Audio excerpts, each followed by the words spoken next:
দুইটা ফ্ল্যাগ দিয়ে দাও, এমনি এমনি জীবন যাইব। আনো দুইটা ফ্ল্যাগ দাও। এই জীবন ও আমার সামনে যাবে তো পুরো এই সামনে যাবে তো এখানে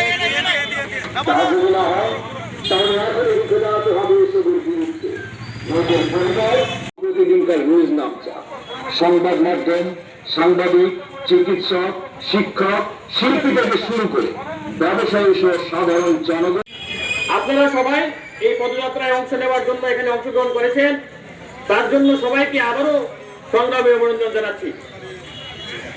আপনারা জানেন রাজ্যে আমার আপনার ইউআইএফ এবং টিওআইএফ এর কর্মীদের খালি না, এটা হচ্ছে গোটা রাজ্যের একটা জ্বলন্ত সমস্যা।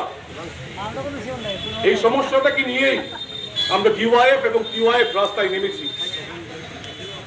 আপনারা জানেন কি দেশে যে একটা সরকার চলছে 2014 পর থেকে,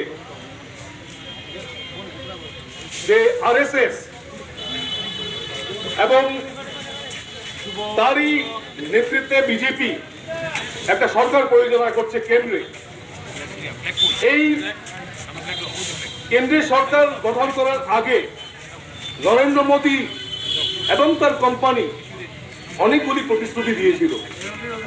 বছরে 2 কোটি চাকরির প্রতিশ্রুতি দিয়েছিল, 15 লক্ষ টাকা মানুষের অ্যাকাউন্টে ফিরিয়ে দেওয়ার কথা বলেছিল, কৃষকদের যে সুবিধা পাইয়ে দেওয়ার কথা বলেছিল, ছাত্র যুবদের কথা বলেছিল। কিন্তু আমরা কি দেখলাম বিগত দিনে? আমাদের অভিজ্ঞতা কি হলো? নরেন্দ্র মোদী ক্ষমতায় আসলো মানুষের আশীর্বাদ নিয়ে, কিন্তু যা প্রতিশ্রুতি দেওয়ার দিয়েছিল একটাও প্রতিশ্রুতি পালন করেনি। বরঞ্চ আমরা দেখলাম নরেন্দ্র মোদী এবং তার কোম্পানি দেশের যে অর্থ, যে সম্পদ, এই সব সম্পদ একে একে করে পুঁজিপতিদের হাতে তুলে দিয়েছে। এবং তাই আমাদের রাজ্যের যে বেকারি সমস্যা এবং আমাদের দেশের যে বেকারি সমস্যা, তাই দিনে দিনে বাড়ছে। এবং একই সাথে এই যে প্রতিশ্রুতি খিলাফের যে ধারাবাহিকতা, আমরা আমাদের রাজ্যে 2018 আগে একটা যে সরকার ছিল, সুপরিকল্পিত সরকার, তাকে ষড়যন্ত্রমূলকভাবে ফেলার যে চক্রান্ত করেছিল, এই চক্রান্তগুলির ভিতরে 299টি ভিশন ডকুমেন্ট ছিল। এই ভিশন ডকুমেন্টের মাধ্যমে যে আমাদের রাজ্যে বিজেপি, তার পিছনে আরএসএস প্রতিশ্রুতি দিয়েছিল আপামর জনগণকে কি ওরা যদি ক্ষমতায় আসে, ক্ষমতায় আসলে বছরে 50,000 চাকরি। ভারতের গণতান্ত্রিক শুরু করে